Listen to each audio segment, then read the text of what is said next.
मैं प्राध्यापक एल.बी. गायकवाड़ आज आपको एक नया वीडियो देने जा रहा हूं और वीडियो का नाम है इंट्रोगेटिव सेंटेंसेस।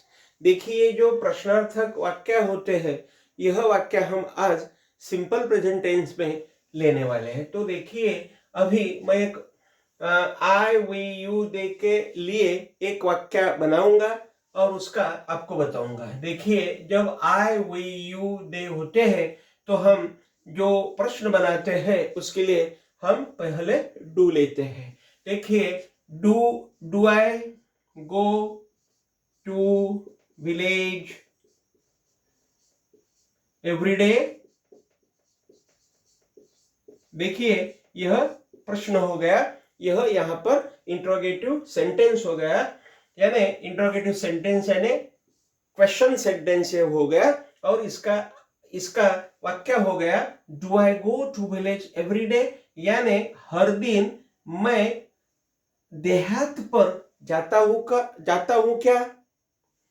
हर दिन मैं देहात को जाता हूं क्या, यानी देहात को मैं विजिट करता हूं क्या, ऐसा इसका मीनिंग हो गया। तो देखिए, यहां पर हमने यह डू पहले ले लिया, क्योंकि जब आई वी यू दे आते हैं तो हम डू लेते हैं, यानी यह वाक्य ऐसा होगा, do we go to village every day, do you go to village every day, do they go to village every day, ऐसा यह होता है। तो देखिए, यहाँ पर ऐसा इंट्रोगेटिव सेंटेंस बनाना हो तो पहले डू लीजिए, फिर बाद में यहाँ पर आई वी यू दे में से एक कर्ता रखिए, यहाँ पर मेन वर्ब रखिए, यहाँ पर ऑब्जेक्ट रखिए और यहाँ पर ज्यादा का शब्द रख दीजिए। तो ऐसा यह आप कर सकते हो। अभी इसका नेगेटिव आप कैसा कर सकते हो? देखिए, do I not go to village every day. देखिए, यहां पर मैंने नेगेटिव आपको कैसा बना दिया। तो यह जो डू है, यह डू मैंने ले लिया, यहाँ पर यह आई नाम का सब्जेक्ट है, इसे मैंने ले लिया, और नॉट मुझे नेगेटिव बनाना है इसलिए मैंने यहाँ पर एक नॉट रख दिया। फिर बाद में मैंने यहाँ पर मेन वर्ब ले लिया, फिर बाद में मैंने यह ऑब्जेक्ट ले लिया और एवरीडे जो ज्यादा का शब्द है उसे रख दिया और क्वेश्चन मैंने बना दिया।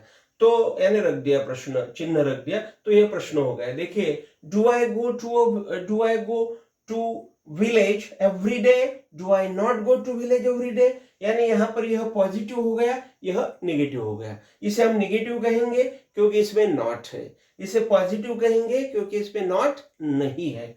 तो देखिए, यह वाक्य हम इस तरह से बोल सकते हैं। आई वी यू दे के लिए यह हम बोल सकते हैं। देखिए, do I go to village every day, do we go to village every day, do you go to village every day, do they go to village every day, do I not go to village every day, do we not go to village every day, do you not go to village every day, do they not go to village every day। तो देखिए, यहाँ पर सिर्फ I we you they जो subjects आते हैं, यहाँ पर सिर्फ आपको सब्जेक्ट चेंज करना है, बदलना है, और ऐसा आपको लिखना है, बोलना है और घर को प्रैक्टिस करना है। तो देखिए, यहाँ पर मैंने एक वाक्य ले लिया, और यह जो वाक्य मैंने लिया, यह लिया मैंने अपने आई वी यू दे के लिए। मैं अभी एक वाक्य लूंगा ही सी इट के लिए। तो देखिए, यहाँ पर ही सी इट के लिए हम पहले डज रखते हैं। देखिए, क्या रखते हैं? Does.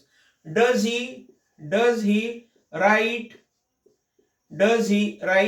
A poem on his mother। देखिए, क्या मीनिंग हो गया? डज ही राइट, वह लिखता है क्या? डज ही राइट, वह लिखता है क्या? अ पोएम मैंने कविता, ऑन हिज मदर यानी उसके माँ के ऊपर, और यहाँ पर मैंने प्रश्न चिन्ह दे दिया। तो देखिए, यह जो क्वेश्चन शुरू होते हैं ये डू और डज से शुरू होते हैं, और उनके आखिर में वहां पर क्वेश्चन मार्क आ जाता है। तो देखिए, यहाँ पर हम यह वाक्य कैसा बोल सकते हैं? देखिए, तो हम ऐसा भी बोल सकते हैं, does he right a poem on his mother, does she write a poem on her mother, does it right a poem on it's mother, ऐसा हम लिख सकते, बोल सकते हैं। अभी देखिए ये हो गया पॉजिटिव, क्योंकि इसमें नॉट तो है नहीं, इसलिए है पॉजिटिव हो गया। अभी इसे हम निगेटिव बनाएंगे तो देखिए निगेटिव कैसा हो जाएगा, does he not right a poem on his mother।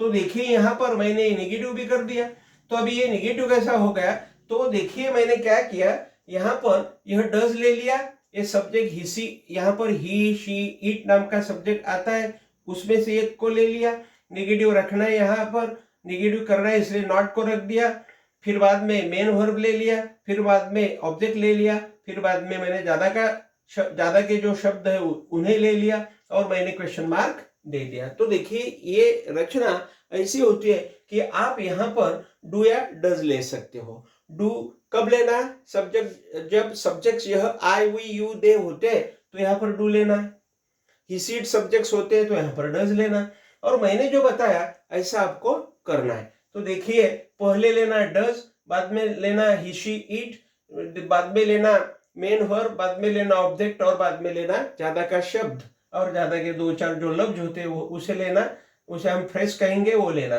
फिर बाद में वहां पर प्रश्न चिन्ह रख देना और उसका जो बोलना है प्रोनाउंसिएशन है यानी उच्चार करना है तो ऐसा करना, does he right a poem on his mother, does he not right a poem on his mother, यानी यहाँ पर जो प्रश्न होता है प्रश्न के लय में यह उसे बोलना है। तो देखिए यहाँ पर मैंने अभी यह क्वेश्चंस आपको बता दिए, यहाँ पर जो बदल होता है यह सभी बदल भी करके मैंने दिए, क्योंकि यहाँ पर मुझे ये बताना है कि हिसीड जब करता होते हैं तो वहां पर डज से शुरुआत होती है और आखिर में क्वेश्चन मार्क आ जाता है, और आई वी यू दे सब्जेक्ट्स होते हैं तो वहां पर डू से शुरुआत होती है और आखिर में क्वेश्चन मार्क आ जाता है। डू और डज सहायकारी क्रियापद वहां पर होते हैं और उनके साथ में एक मेन वर्ब आ जाता है। तो देखिए यहाँ पर जो प्रश्न होते हैं, देखिए do they dance on the stage, do they dance on the stage, यानी डू दे डांस वह डांस करते हैं क्या, ऑन द स्टेज यानी रंगमंच के ऊपर वह नाचते हैं क्या, नृत्य करते हैं क्या, तो उत्तर आ जाता है यस यस दे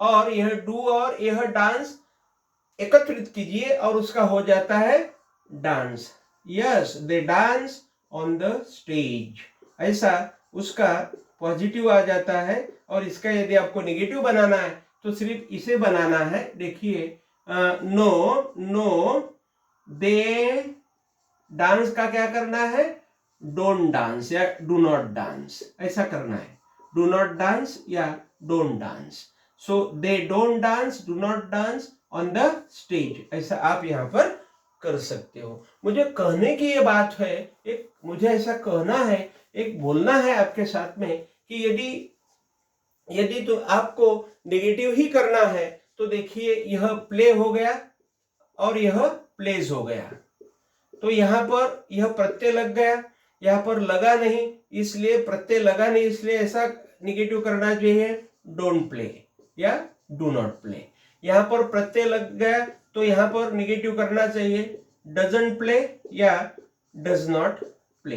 तो देखिए ऐसा आप कर सकते हो। दूसरी बात मैं आपको बता रहा हूं कि कुछ क्रियापद जो होते हैं वर्ब्स होते हैं तो ऐसा होता है, देखिए टीचर्स ऐसा होता है, अभी लिया हमने टीचर्स, तो इस टीचर्स को ईएस लग गया तो इसका नेगेटिव हो जाएगा, ईएस लगा तो हो जाएगा डजंट और टीच, तो यह कैसा हो गया, ये ईएस का मैंने डज ले लिया, निगेटिव करना है इसलिए नॉट ले लिया और बचा उसमें टीच, तो इसको यहाँ पर मैंने रख दिया। तो देखिए आज मैंने आपको अच्छी तरह से जो क्वेश्चंस होते हैं उनके आंसर्स होते हैं यह सभी मैंने बताया। यह वीडियो आपको कैसा लगा आपको कमेंट बॉक्स में बताना है, अपने मित्र मंडली के साथ सभी वीडियोस देखना है, वॉच करना है, शेयर करना है। इसी उम्मीद के साथ मैं रुकता हूं। Thank you very much.